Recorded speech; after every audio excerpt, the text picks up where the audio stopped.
Well, good news, everyone. Your fears were unfounded. What you thought and observed has no basis at all. Despite all the evidence that you were right, you were wrong all the time. One News is not bias. Yes, you can absolutely trust them. That's according to One News. The New Zealand Herald reported this. A TV New Zealand commissioned review of TVNZ's news coverage has identified only minor issues and no evidence of systemic bias or lack of impartiality in One News's reporting, according to a TVNZ summary of the report. However, publicly owned TVNZ is refusing to release the actual report, either routinely or under the Official Information Act, partly, it says, to protect the privacy of the people named in it. Well, they could just redact any personal names. That sounds like a massive smokescreen. TVNZ commissioned the independent review of its news and provided its own summary of the report, along with 3 key extracts. Yes, TVNZ published a summary, their own summary with their own spin, 2 pages. And you should take what they say as gospel, apparently. For some reason, One News didn't want to report it on their 6 o'clock news, I noticed, despite the apparently great result, which is kind of weird, eh? And by the way, the reviewer was the former editorial standards director at Australia's public broadcaster, the ABC, Australian Broadcasting Corporation. Now, the ABC is as woke as, hugely biased. I mean, speak to any Australian, thinking Australian, they'll tell you that. The ABC is, it's a bit like Radio New Zealand, predominantly left-wing slant, but taxpayer-funded. Say no more. Anyway, today I want to give you a number of reasons why TVNZ's bias report is completely bogus. Let's check it out.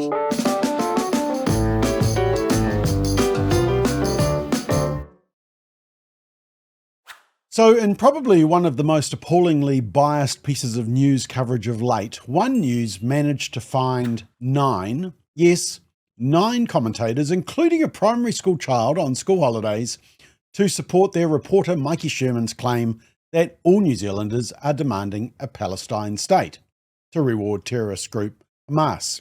Now, this is despite taxpayer-funded Radio New Zealand recently admitting that less than 50%, in fact, it's the low 40%, actually only that amount supports such a notion. I rewrote the title actually to say, well, you could say 40% support it, but you could also say 60% aren't in favour.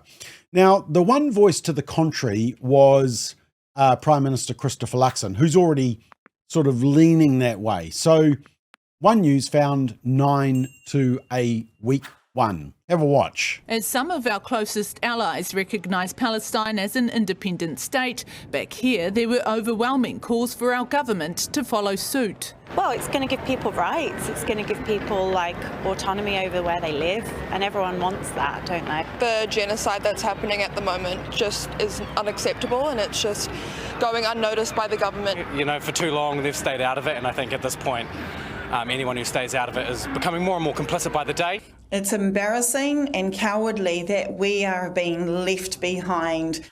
By delaying the decision until a number of other countries have made that decision, from the government's point of view, they may avoid a potentially divisive debate. It's very, very poor.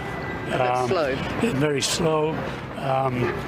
They're shuffling around waiting to see what America might want them to do. That's the way it seems to me. I think we should be doing more and putting sanctions against Israel and just recognising Palestine as a state.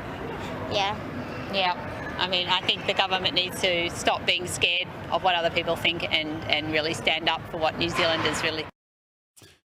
Yeah, but remember what the report said last week. No evidence of systemic bias or lack of impartiality. Next exhibit. Remember this one from Breakfast on This One? is great. Okay, Donald Trump's here. So let's say Donald Trump. It doesn't hurt. Put him down there. Or Does it have a laser? I'm getting out of the way. not sure it's actually that far. I feel like there needs to be a laser on this thing. Or do you, Well, okay. this is. Oh! Hey! Yeah, shooting the doll of no, it's not Kamala Harris. Hillary Clinton? No, Donald Trump. But, look, that is all okay. In fact, let's have some fun with it. Yes. We got to get rid of Brilliant these stuff. guys. Next exhibit. This was an interview from Breakfast on One. I'm not quite sure why anybody is expecting balance and fairness on the program, but David Seymour, ACT leader, was he simply turning up to call them out? And he did. Have a watch. So the controversial Treaty Principles Bill will be debated in Parliament.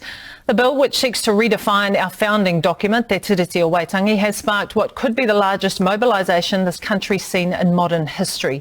Well, ACT leader David Seymour is behind the bill. He joins us in studio now. Morena. Before we even get to that, can we talk about the timing of the bill? Why was it changed? Well, before we even get to that, can we start with your introduction? Because it is not a divisive bill. It is some people's opinion that it's a divisive bill. Your job is to reflect the views of all New Zealanders, not to take sides. Second of all, as a matter of fact, it does not change the Treaty of Waitangi at all. It changes the principles of the Treaty of Waitangi, which was set down by Parliament in 1975. Now, if we can just... yes, definitely no bias from the interviewer there, eh? Next exhibit. Remember this one about the Treaty Principles Bill we ended last year and the march against it? Have a watch of this and see if you can figure out where the reporter stands on the issue. Morena Harata. Morena, I'm not quite in Te Kao, but I'm here at Te Reinga where the Hīkoi has just left. And I thought I'd start us off first with a bit of a haka there, Eru. Kato he au ki te mana nāna nei whakataure ka reka tia te tiriti o Waitangi. Anā, joining me now, beside me, is our spokesperson for Toitu Te Tiriti Hīkoi. Eru, tell us, what does it mean to finally kick this off? We've just had a beautiful karakia ceremony. I guess, how are you feeling being the spokesperson for such a big and mobilising event? That was a lovely love fest. I've never had an interviewer on TVNZ or any other media ask me to sing a song with them, or to be told how significant I was and how significant the work of Family First is. Next exhibit. When the awful shooting happened recently at the Catholic school in the US, as children were praying, the focus was just on guns, not the user, their mental state, their ideology, their hate for religion, left-wing ideology, and wanting to transition to the opposite sex, even though that was a very valid issue. A deadly shooting at a Catholic school in the US state of Minnesota is being investigated as a religious hate crime. Police say the shooter was armed with a rifle, pistol and a shotgun, all bought legally and recently. Investigators now trying to figure out why Westman did it, working with a manifesto posted online, reportedly containing racist, anti-Semitic and anti-Trump rhetoric. These were American families. And the amount of pain that they are suffering right now is extraordinary. And don't just say this is about thoughts and prayers right now. These kids were literally praying. Many now turning their attention to America's gun laws. Minnesota's Democratic governor wants to stop what seems to be a never-ending run of school shootings throughout the country. And it's my strongest desire that no state, no community, no school ever experiences a day like this. Words, though, rarely backed up. Yeah, here's two things the state broadcaster didn't tell you. That mayor, Jacob Frey, he said no thoughts and prayers. But, he had no problem having thoughts and prayers at the casket of George Floyd. And Tim Walz, the governor, that awful vice presidential candidate with Kamala Harris, is telling porkies, because according to media reports, Catholic schools had begged him to increase security before the horrific shooting, and he did nothing. One News didn't tell you that. They certainly didn't want to talk about the manifesto and the ideology of the shooter either, the trans shooter. But remember what the report said last week? There is no evidence of systemic bias or lack of impartiality with One News. Next exhibit, remember the furor around drag queens grandstanding in front of children? There were two sides to the debate, but One News and their breakfast show only wanted to show one side. including this interview where TVNZ's Breakfast interviewed 2 drag queens in an attempt to publicise and promote their tour around the country. Now, just so you know, we never got invited once by One News to express the concerns of families. You know, the balanced coverage of both sides of this debate. No, it was only the sales pitch. In the heart of rural Taranaki, there's a lot of things you'd expect to find. Dairy farms on the top of that list. But what about 2 drag queens? And not just that, but 2 drag queens who run storytime sessions with local school kids. It's unique, but also a pretty incredible way to teach children about tolerance and acceptance. We are delighted to welcome now, in full drag no less, Coco and Erica Flash. Morena, you two. Oh, this is fabulous. I'm so excited to have you both here, and you look amazing. Thank you so much for joining us. So do you, darling. Keep going. So talk us... Okay, that's enough on that, but, you know, lovely. So balanced, isn't it? Next exhibit, One News said, trans and pregnant. Couple share journey to parenthood, first of its kind. And have a listen to the brilliant opening question from the host, an all-time classic question to a biological female who has had a baby. Are you ready? Good to have the 3 of you on the show. How are you? Very good, thank you. Yeah, Frankie, you carried Hīkoi Tarangi. I did, yes. I wonder whether you can talk to me about that journey. You carried that child. Wow. That is breaking news, isn't it? Biological woman gets pregnant. Woman carries child. Biological woman has baby. Only Breakfast on One News could think this is news, but remember, there's no impartiality or challenging of ideologies that they like or agree with. Next exhibit, TJ Perenara. For those who watched the All Blacks versus Italy match at the end of last year, TJ Perenara was once again drawing attention to himself, and he used his final haka for the All Blacks to make a political statement on the controversial Treaties Principles Bill. Well, controversial according to One News, as we heard. Now, let me show you, just to remind you, how TVNZ's Breakfast News show got themselves all tangled and tripped over their own bias. And just to prove this, this is their response to Israel Folau, a sportsperson quoting a Bible verse, his personal belief, his personal view, political view maybe, on his personal Instagram account, not on the pitch, on his personal Instagram account. Remember this? It's freedom of speech turned into hate speech. Exactly. I just... When you're running down a whole group of society, I think. What do you think? It's really, I try not to let these things get to me because I just try and be really easygoing and carefree, but it is really, really hard to watch people say those kinds of things, especially if you live your life as a really proud gay man. And I'm so sick of people standing behind people keep saying, oh, it's okay, he's allowed to have an opinion. I call bull on that. You cannot continue to stand behind religious views and spout this. Yes. So the message is keep your speech and your views, especially religious views, to yourself. But then another sportsperson comes along and calls the government puppets and rednecks. Once again, not on private social media, nope, in full public and television view.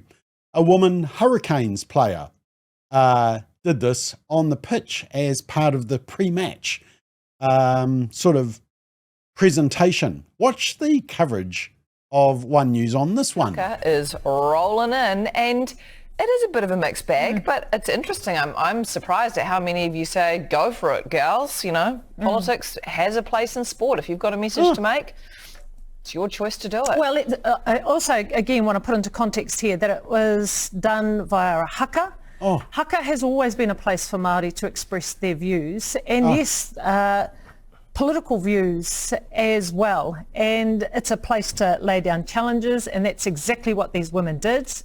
And it took guts for them to do what they did, and now they're being asked to apologise. No. Now I know, and Daniel, I know you're in this boat as well, where you say sport and politics don't mix. Well, I just think that's complete rubbish. These women have opinions, and they've shown their opinion with this haka. And the captain herself, and I want to quote what she says, I believe that in rugby we have a platform where people watch and listen. Why not use our platform to show our people we will never fold, to tell the government that we're stronger than ever and that we will not back down. Wow. Done via a haka. They can express political views. Well, just not biblical views though, Israel? These women have beliefs and opinions. Well, yep, so did Israel. We have a platform. Why not use our platform? Well, actually, that's what Israel did as well. And ironically, the Breakfast team also say they have social platforms where they can express their views. They never mention the connection between the Hurricanes team expressing their deeply held beliefs or views and Israel Folau expressing his deeply held beliefs or views. But then comes along TJ Perenara speaking his viewpoint, just like Israel Folau. How did One News and the Breakfast team deal with this? Did we have an emotional Maddie? Of course not. Apparently people now can make statements. I mean, what a turnaround. Have a watch. Final match for the All Blacks, TJ Perenara, included a message of support for last week's Hīkoi to Parliament in the haka against Italy.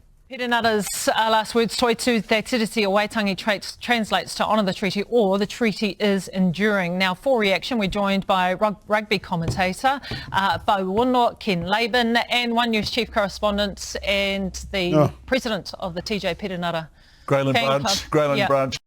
Is that a Nazi salute? Oh no, the TJ Perenara fan club. John Campbell. There's me, my son and the dog. Join us now. I mean, you know, I mean, given TJ's kind of career and the fact that he's spoken out on things that matter to him, this would be no surprise to you.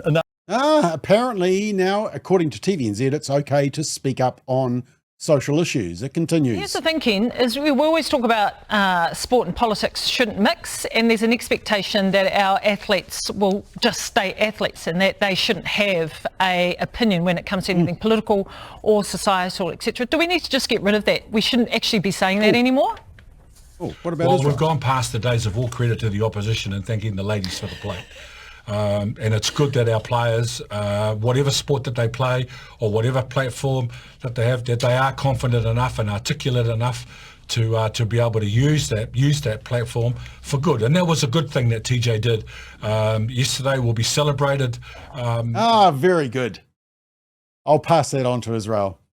You can see how the left don't understand free speech. They can't defend it and they trip themselves up trying to explain their varying positions on it. Next example, last July, state broadcaster TVNZ's 7 Sharp, part of the news department, weren't happy that drag queens weren't allowed to read LGBT books to children. So they did some campaigning, and the segment was entitled Hillary Barry Uncovers How Online Hate Ruined Rainbow Storytime. Now, as you watch this clip, remember there is nothing sexual about the name Willie Smackintosh. Nope. Nothing at all. Local councils in the Rotorua, Hastings and Upper Hutt have been forced to cancel rainbow storytime events for children because of a nasty backlash online from what's best described as Christian fundamentalists. Oh, yes, those nasty Christian fundamentalists, aka people that Hillary Barry doesn't agree with, so doesn't like. And in fact, I bet Hillary can't even define what she means by Christian fundamentalists. Continues. The readings were meant to promote diversity and most of all, entertain the kids. Drag queens Erica and Coco Flash were to appear in Rotorua and Hastings. In Upper Hutt, it was drag king Willie Smackintosh who was lined up. So what's got the haters hating? Oh, the haters hating. It's so funny that he can say Willie Smackintosh with a straight face. But here's what TVNZ didn't show. They didn't show the other stuff that these so-called children's performers have posted online, which of course inquisitive children would easily Google. Yeah. Charming.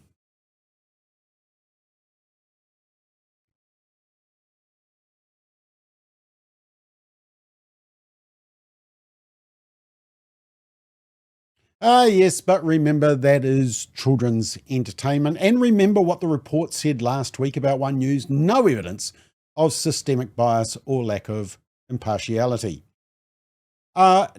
Next example, some Elon Musk derangement syndrome from One News. Now, look, Elon Musk is not your normal type of guy, is he? No normal person has achieved what he has done.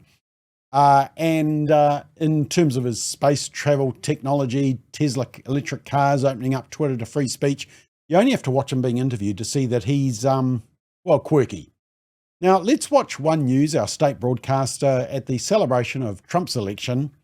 And as you watch this clip, note that Musk does a number of quirky things that many normal people don't do. I'm going to show you the full clip in context and then show you what One News highlighted. So here's the full clip.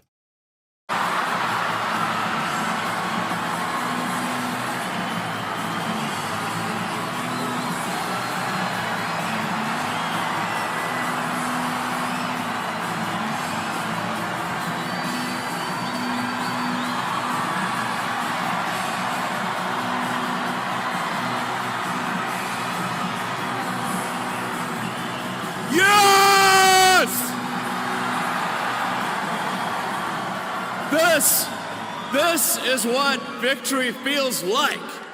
Yeah! And I just want to say thank you for making it happen. Thank you.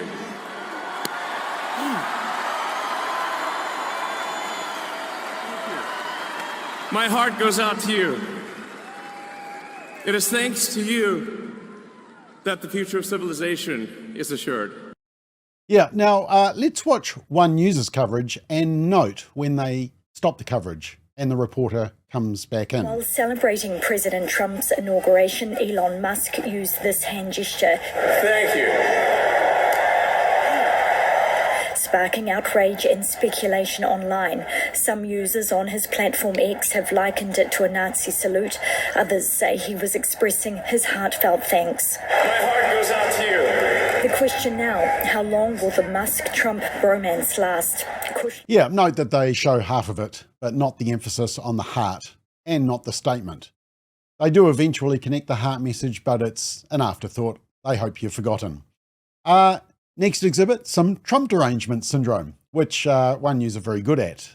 One News mocked with the heading, Trump Town Hall Event, Let's Just Listen to the Music. And here was their 6 p.m. news bulletin coverage. With the US election night just 3 weeks away, more than 5 million Americans have cast a ballot on the first day of voting. Record numbers of early voters turned out in Georgia, one of the battleground states that could swing the election outcome.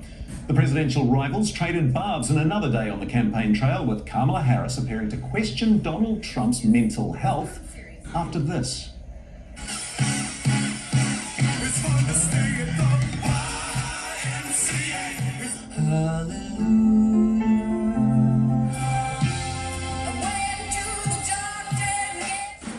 The Republican candidate ending a rally by grooving on stage for more than 30 minutes to songs like YMCA and Nothing Compares to You.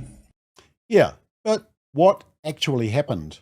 Well, Donald Trump showed some humanity by halting a political rally so that sick people could be tended to by emergency services twice in the same event, and then turned it into a fun event of music and signing Trump caps. But the media mockers pounced on it and totally tried to fool you. But remember what the report said last week, there is no evidence in One News of systemic bias or lack of impartiality.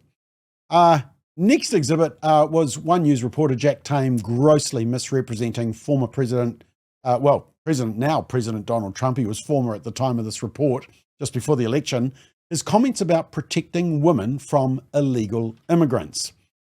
I'm going to show you Trump's comments in context, where he's clearly saying he wants to protect women from illegal immigrants who are killing innocent people, including many women, whether the women like it or not, likely referring to Kamala and others who allow open borders. So note the full context of his comments and note that the word abortion is not mentioned once. Kamala has imported criminal migrants from prisons and jails, from insane asylums and mental institutions all over the world, from Venezuela to the Congo, including savage criminals who assault, rape, and murder our women and girls. Anyone who would let monsters kidnap and kill our children does not belong anywhere near the Oval Office. And my people told me about 4 weeks ago, I was saying, no, I want to protect the people. I want to protect the women of our country. I want to protect the women. Sir, please don't say that. Why? They said, we think it's very inappropriate for you to say. I said, why? I'm president. I want to protect the women of our country. They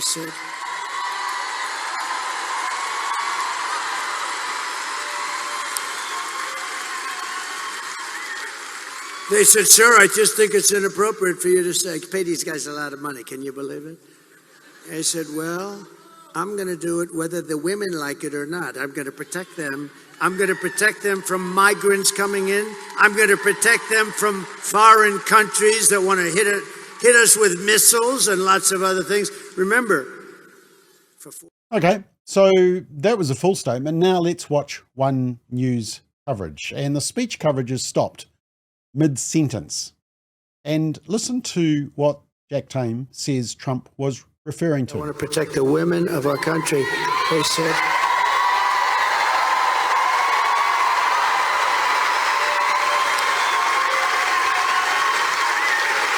They said, sir, I just think it's inappropriate for you to say.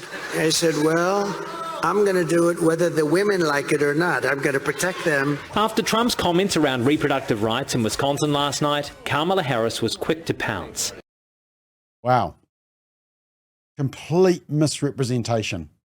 He wasn't talking about reproductive rights at all. Another example, remember Posey Parker being hounded out of a public speaking event and being assaulted, and an elderly woman being punched in the face by trans activists? Well, according to the One News report, the Disinformation Project's Kate Hanna told Breakfast the research comes after members of the trans community expressed concern over a rise in hate following the visit of Posey Parker. Quote, we heard from trans community members that they had experienced a rise in hate and harm after the visit of Posey Parker. Are they referring to this hate? Oh, wait, hang on. That's the wrong side. Okay, moving on. One News have been very keen to keep the radical relationships and sexuality education in schools, RSE, and indoctrinate your children with their 112 genders and 200 plus sexualities to choose from. But they only ever talk to one side of the issue. The radical side, of course, not our side. Back in April last year, there was this story. And it was an open letter, but you just needed to look at the feature image and the love heart with the LGBT colours to see what it was all about. This open letter, supposed to be, what they wanted in the guidelines. And then you look at the groups that have signed it, and I've circled all the LGBT groups, including the Burnett Foundation, Inside Out, Partha, which is the radical trans group, and lots of others. So ones with a vested interest in showing what the real focus is. Has there been any other petitions that maybe One News could talk about? Oh wait, there was that one, this one, which was actually about stopping the radical RSE, signed by more than 40,000, which is actually more signatures than the combined signatures of all the ones that One News did report. But the media never mentions this one, which is kind of classic. But One News did mention another petition calling for radical RSE of course, in schools to indoctrinate children. This time, this petition was hosted by the Labour Party. And One News Breakfast decided to do some marketing for the petition. Tell me about the petition. Please somebody sign it. In other words, they wanted to give it some promotion. The petition that the party has launched.